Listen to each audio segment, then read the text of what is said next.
Many people, caught on the edge of life and death, have experienced things that cannot be rationalized. These experiences, filled with vivid visual and emotional impressions, often become the key to finding meaning, understanding life itself, and what will happen after it. While science is still trying to explain such phenomena from the point of view of physiology and psychology, they continue to remain a mystery to most. In this video, we will get acquainted with several stories from Reddit that few people can leave indifferent. The first story, the day I met God.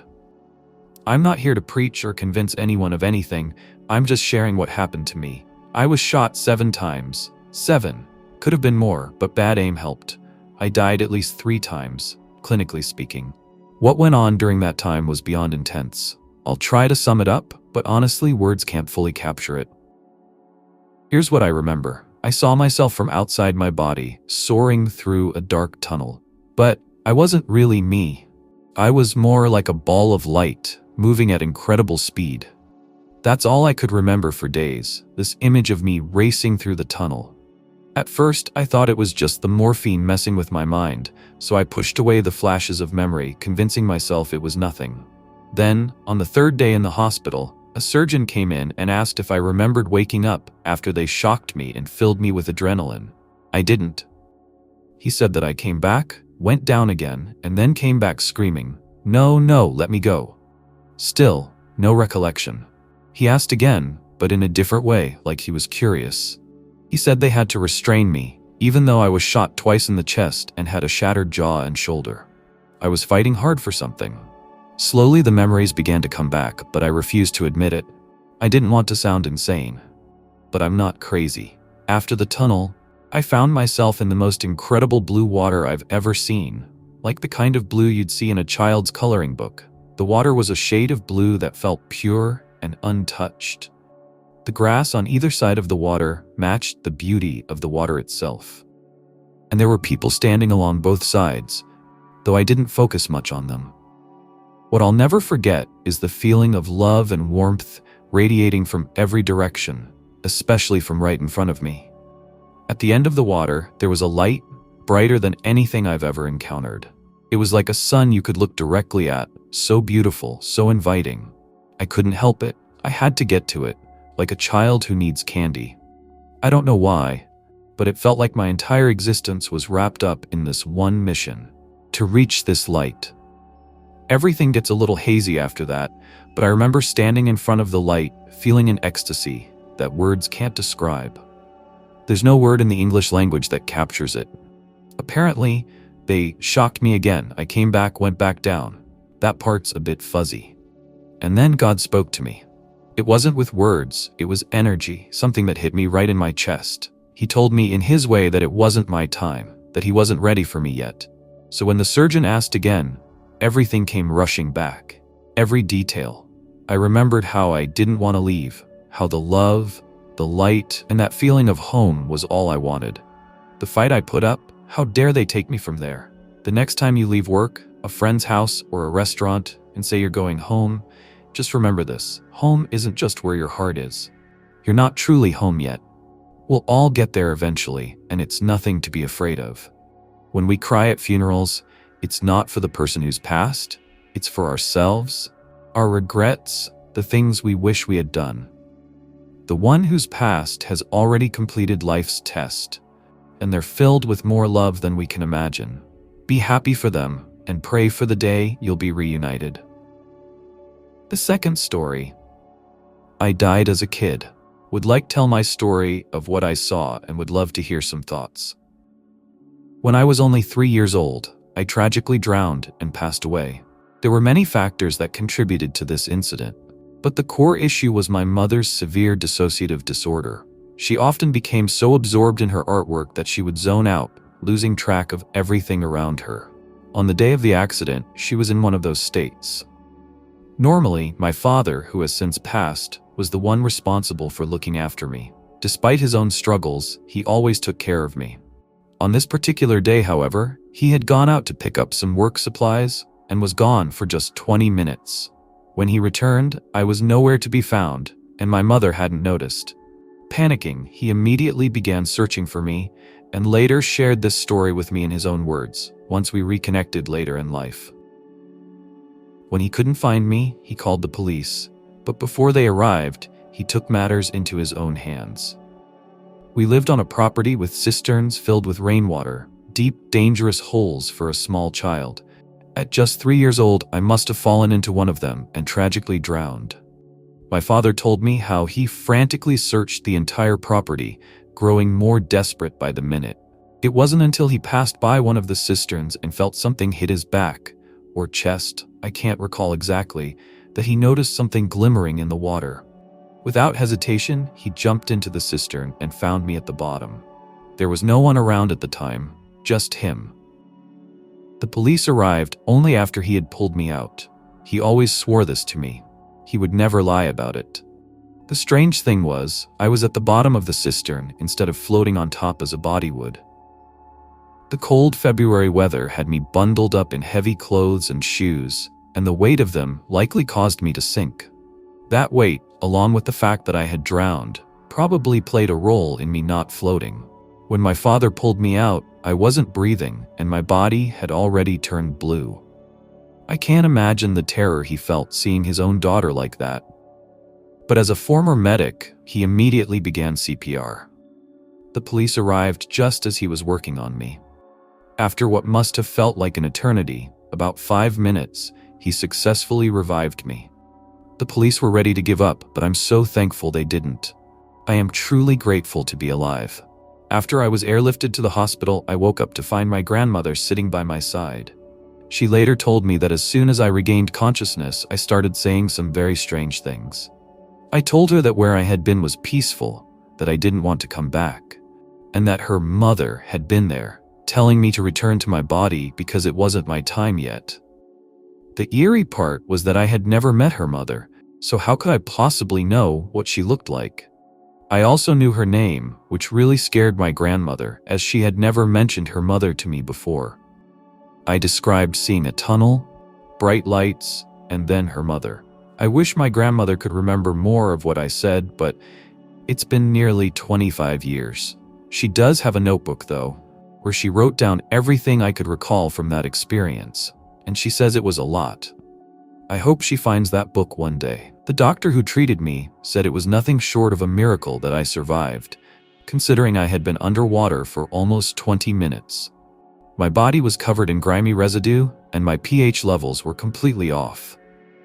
I don't really believe in miracles. I tend to think more in terms of chance, but sometimes I wonder if this was fate, and that I was meant to be here. Because of this experience, I do believe in an afterlife. It's hard not to when you've lived through it yourself. For years I told this story, but people called me a liar, and for a long time, I even wondered if my family was making it up.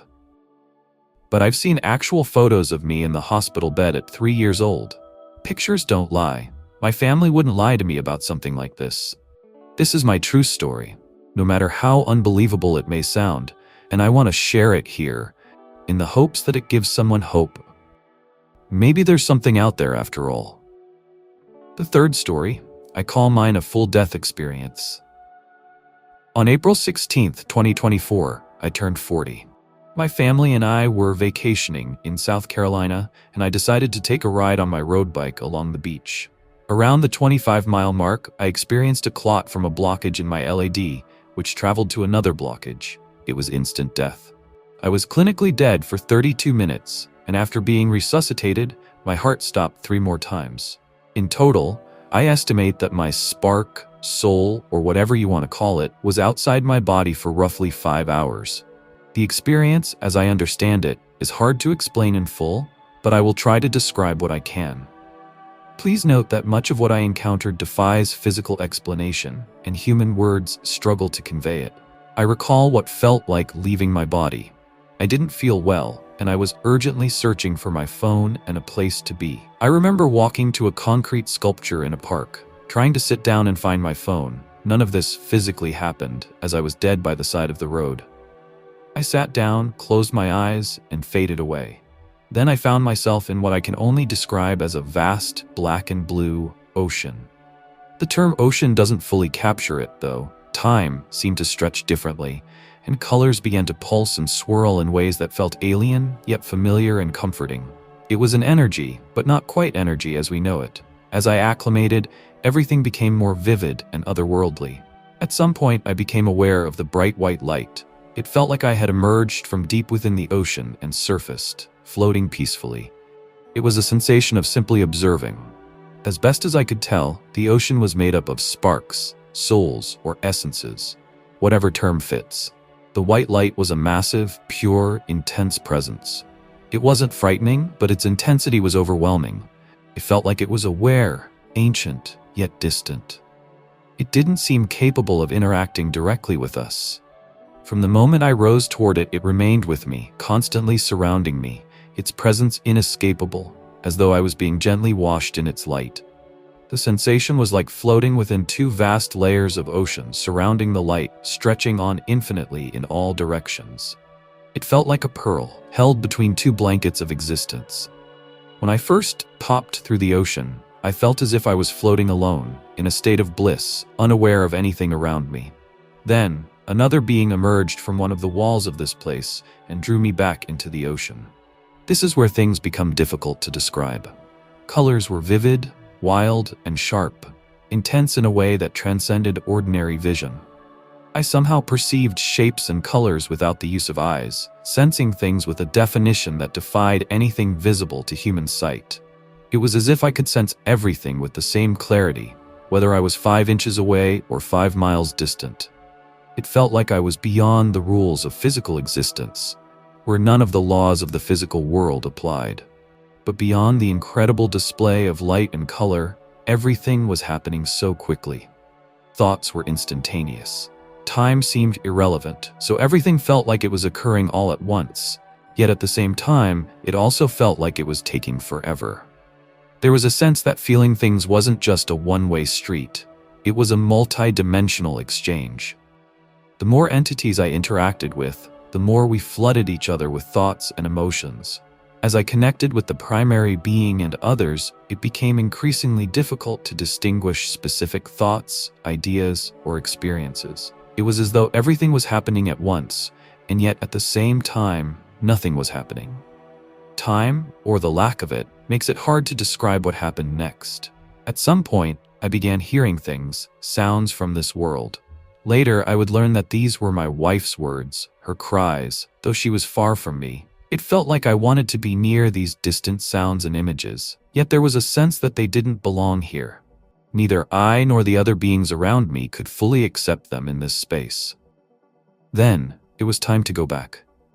This part is equally difficult to put into words, as in this timeless place, what seemed like a single impulse triggered a cascade of layers, hundreds of them, that I can't fully remember. I heard my wife's voice, a rush of longing flooded me, and it became clear that this place wasn't where I belonged. The primary entity seemed to push me toward a different direction, offering me something, some kind of assurance. Something within it told me, "It's going to be okay. You're going to be okay." Then, as if a veil had torn open, I was pulled back. I don't remember much of the transition, but suddenly I jolted awake in a hospital bed, being wheeled down the hallway. So much had happened over there. Thoughts, feelings, and emotions had all collided in ways that are impossible to explain. As agonizing as it was to return to a broken body, I remember feeling a different kind of comfort in allowing the darkness of unconsciousness to pull me back in. To summarize, despite the surreal and often impossible nature of what I experienced, the overall sensation of the other side was one of profound peace. It's hard to capture in words, but there was an overwhelming calmness to it all. In that place, things just were, in the purest, most serene way possible. It was beautiful, in a way that defies description. This experience has changed my perspective on many things. I find comfort in the thought that it is a place I may one day return to. It has also made me more aware of what is distinctly human, the things that stay with us here, and the things that are eternal. The things I cherish on this side, I will savor more deeply, knowing that there is something beyond this world that transcends time. The fourth story, Entering Infinity, my NDE story. This is my near-death experience from a couple of years ago. I've been reluctant to share much about it until now, but the memory remains so vivid that I feel it's time to speak. On May 5, 2021, I was helping a couple of friends move a couch. It was heavier than expected, and as I lifted my end, I immediately lost all strength. I had to step back and drop my side, feeling faint and realizing something was terribly wrong. The last thing I remember from this reality was apologizing to my friends and telling them to call my wife, tell her I loved her, and call 911 because I thought I was about to die. From there, everything went black and my experience shifted dramatically. I regained consciousness in the hospital in Bozeman, Montana. I found myself wandering around the ICU ward and sitting next to a young person who seemed to be in their late teens or early 20s, though I couldn't determine their gender. They were very sad, and we spoke about where we were from. They mentioned being from Wyoming, and I had the sense that they were coming to terms with a death. When they asked where I was from, I told them I was nearby but originally from much further south. They said I had a long journey ahead, far beyond the mountains, and thanked me for my kindness. I felt an overwhelming sense of compassionate love for them, and I felt so deeply sorry for what they were going through. I knew I was waiting for something, but I wasn't sure what. I had no idea why I was in the ICU ward either. Suddenly, I was transported to a very dark place. I looked around, trying to make sense of my surroundings. Dark shapes loomed around me, and I sensed their awareness. There were also large, inanimate silhouettes, almost like standing stones or hoodoos, but the near darkness made it hard to tell for sure. I asked aloud, "Where the hell am I?" At that moment, the thought of the Valley of the Shadow of Death came to mind, and I knew instantly I was on my way to the other side. I also knew there must be a light, though I was hesitant to ask the shadowy figures for directions, even though I somehow felt I knew some of them. But once I realized I needed to find the light, distant stars began to appear. Gradually, I saw a faint glow in the distance. I felt like I was traveling through space, with my speed and direction controlled by my thoughts and will. I focused on the light and willed myself toward it. Fear left me entirely. There was no sadness, only a profound sense of expansive joy, an infinity I'd never known before. As I got closer to the glow, which had now intensified into a warm, radiant light, I felt an overwhelming joy. All I could say was, "Wow," but then, I knew something would stop my progress. There were flashing lights like police lights, and a large barrier, resembling a concrete Jersey barrier, stood before the wall of light. And there, sitting on the barrier, was my father, who had passed away 5 years earlier. Needless to say, seeing my dad again filled me with overwhelming joy. He was restored to his youthful vigor, laughing with a carefree spirit. Yet, as he raised his hand and gently shook his head, I knew I had to return, and strangely, I was content with that too. The communication between us wasn't verbal, it was a deep mental connection, filled with knowledge beyond words, almost telepathic. My sense of infinity was reaffirmed when he showed me a galaxy in the palm of his hand. It was beautiful, resembling the Andromeda galaxy, a swirling spiral of light that blazed from his hand. He cradled it carefully, allowing me to see it up close. The love and warmth radiating from him, this colossal being who had once been my father, was nearly too much to bear.